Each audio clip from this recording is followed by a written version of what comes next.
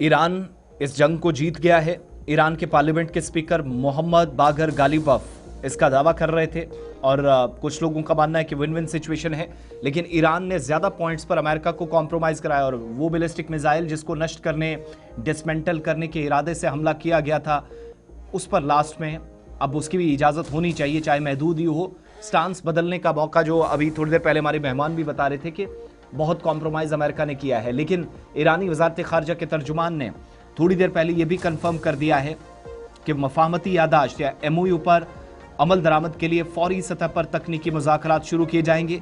अगर खित्ते में कशीदगी जारी रही, खुसूसन लेबनान पर हमले बरकरार रहे, तो इसे मुआहिदे की खिलाफ वर्जी तस्वुर किया जाएगा। ईरानी वजारत खारजा के मुताबिक आबनाए हरमुज में बहरी आमदो रफ्त और खिदमात की फराहमी के बदले भी फीस वसूल की जाएगी, जबकि ईरान के पास अफसूदा यूरेनियम को कम दर्जे पर लाने का इख्तियार भी मौजूद है। इसके अलावा ईरान के मिसाइल प्रोग्राम पर किसी किस्म की बातचीत मुमकिन नहीं, ना ही ईरानी जौहरी मवाद मुल्क से बाहर मुंतकिल किया जाएगा। ये भी कहा गया है कि 60 रोज़ के अंदर फरीक सानी को खित्ते में मौजूद जो फौजी मौजूदगी है बढ़ाने या नई पाबंदी आयद करने से गुरेज करना होगा, यानी अमेरिका की तरफ इशारा था। और इसी मुद्दत में तेल की पाबंदियां खत्म की जानी चाहिए। ईरान को अपनी तेल की बरामदात दोबारा मुकम्मल तौर पर बहाल करने का हक मिलना चाहिए। इस्माइल बकई ने जोर देते हुए ये भी कहा कि अमेरिका को ईरान के मुंजमद जो असासे हैं, फ्रीज्ड अकाउंट्स हैं या एसेट्स हैं, उन तक रसाई में रुकावटें दूर करनी होंगी। ईरान का जो दिफाई सलाहियतें हैं, मिसाइल प्रोग्राम है, किसी भी बैरूनी दबाव या गुफ्तगू को तेहरान मुकम्मल तौर पर मुस्तरद करता है। साथ साथ इस्माइल बकई के मुताबिक मौजूदा मुआहिदा अगरचे एक नई सिफारती पेशरफ्त है, ताहम इस पर अमल दरामद खित्ते में एतमाद साजी और बाहमी एहतराम से मशरूत है। एक गालिबाफ का स्टेटमेंट और दूसरा इस्माइल बकई का लगभग एक जैसी लाइन, जिसमें बहुत सारी चीज़ें खुलकर सामने आई हैं। तो अब ईरान के अंदर जश्न मनाया जा रहा है, जहां पर एक तरफ साबिक supreme leader Ayatollah Ali Khamenei शहीद की आखिरी रसूमात अंजाम दी जानी है, उनकी तदफीन जुलाई में होनी है, उसके लिए तैयारियां चल रही हैं। दूसरी तरफ मुहर्रम अल हराम के सिलसिले में तकरीबात भी हो रही हैं।